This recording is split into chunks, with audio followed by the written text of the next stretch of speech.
अस्सलाम वालेकुम and hello दोस्तों, मैं जुलेखा अरफात zulekhaskitchen.com से। अगर आप मेरे चैनल पे नए हैं तो सब्सक्राइब का लाल बटन दबाएं और बराबर में जो बेल आइकन है उसे ऑल नोटिफिकेशंस पर क्लिक करें। ऐसा करने से आपको मेरी रेसिपी सबसे पहले देखने मिलेगी, वो भी फ्री में। और रेसिपी अच्छी लगे तो लाइक जरूर कीजिएगा। चलिए देखते हैं आज की रेसिपी। चलिए आज हम बनाते हैं एक बेहतरीन सा नाश्ता जिसका नाम है मेथी थेपला। ये गुजराती स्नैक है, बहुत ही डिलीशियस है, घर में क्विकली भी बन जाती है और लजीज भी उतनी ही है। चाय के साथ इसे जब आप सर्व करेंगे बहुत ही मज़ा आता है खाने में। वैसे कुछ स्नैक्स की रेसिपी मेरे चैनल पर मैंने अपलोड की है, आप लोगों के लिए लिंक डिस्क्रिप्शन के अंदर डाल दूँगी, आप वहाँ चेक कर लीजिएगा। तो चलिए शुरू करते हैं। सबसे पहले यहाँ मैं 6 कली लहसुन की, 2 हरी मिर्चियाँ और एक छोटा सा अदरक का टुकड़ा, समझिए ना आधा इंच से थोड़ा सा हल्का छोटा होगा, उसे सबको डालकर मैं बहुत अच्छे से कूट लेती हूँ। आप चाहें तो लहसुन नहीं खाते हैं स्किप कर सकते हैं, कूट लीजिए, या फिर आप कूटना नहीं चाहते तो 1 टेबलस्पून अदरक लहसुन का पेस्ट साइड पर रख दीजिएगा। वैसे कूटने से बहुत अच्छा टेस्ट आता है। ये देखिए मैंने कूट लिया, इसे साइड पर रख देते हैं।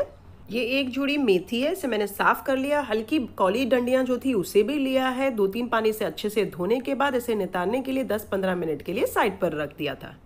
रफली बारीक काट लीजिए। वैसे ये एक जुड़ी 150 ग्राम्स है, तकरीबन टाइटली पैक्ड 1.25 कप होती है। अब बड़े से बर्तन के अंदर 2 कप गेहूं का आटा डालिए, 1 छोटा चाय का चम्मच नमक और 3/4 या 1 छोटा चाय का चम्मच अजवाइन डाल दीजिए, आधा छोटा चाय का चम्मच हल्दी पाउडर, आधा छोटा चाय का चम्मच कश्मीरी लाल मिर्च पाउडर डाल दीजिए। सारी चीज़ों को बहुत अच्छे से पहले मिक्स कर लीजिए। अब डाल दीजिए 2.5 टेबलस्पून बेसन। आप चाहें तो इस समय इसे मिक्स कर सकते हैं या फिर एक साथ पहले तेल डाल दीजिए। मैं 3-4 टेबलस्पून तेल डाल देती हूँ और पहले भी मिक्स किया था और अब तेल डालने के बाद भी मैं मिक्स कर रही हूँ। आप चाहें तो सारी चीज़ एक साथ डालकर फिर मिक्स कीजिएगा। अब अगर आपने कूटा हो तो ये जो मसाला है, ये कूटा हुआ मसाला भी डाल दीजिए और उसे भी बहुत अच्छे से मिक्स कर लीजिए आटे के अंदर। और अगर आपने ये मसाला कूटा नहीं है तो 1 टेबलस्पून अदरक लहसुन का पेस्ट डाल दीजिए, बट बेहतर है आप ये कूटा हुआ मसाला डालें तो। अब डाल दीजिए 1/4 कप दही गाढ़ी और उसे मिक्स कीजिए। अरे बट हमें मेथी भी डालनी थी, तो पहले मेथी डालिएगा फिर दही डालिएगा, मेरी तरह भुलक्कड़ मत बनिएगा। ये है बारीक कटी हुई, साइड पर रखी थी मैंने बारीक काट कर मेथी, ये सारी डाल दीजिए, बहुत अच्छे से मिक्स कीजिए। दही से जितना हो सके आप पहले गून लीजिए और अच्छे से प्रेस कर करके गूनिए, सो दैट ये जो मेथी के अंदर का भी जो पानी है वो निकलेगा, तो उससे भी आप हल्का गून सकोगे हमारा जो आटा है इसका। चलिए अब आप थोड़ा सा हल्का सा पानी डालकर बहुत अच्छे से आटा गूंद लीजिए। वैसे बहुत ज़्यादा पानी मत डालिए, थोड़ा सा एट अ टाइम डालिए और इसे बहुत अच्छे से गूंनिए। सॉफ्ट आटा लगाना है आपने। अगर आपको बाहर 2-3 दिन के लिए लेके जाना है इसे, तो आप क्या कीजिए, पानी मत डालिएगा, सारा जो आटा है आप दही एक्स्ट्रा डालकर उसे गूंद लीजिएगा। बट मैं तो घर पर ही बना रही हूँ और घर पर ही रहूँगी, तो मैं थोड़ा पानी लगाकर इसे गूंद लेती हूँ। चलिए बढ़िया सा सॉफ्ट आटा गूंद लिया है मैंने। अब इसके ऊपर हल्का सा तेल की परत ऊपर लगा लीजिए, इस तरीके से एक लेयर लगा लीजिए ऑल ओवर।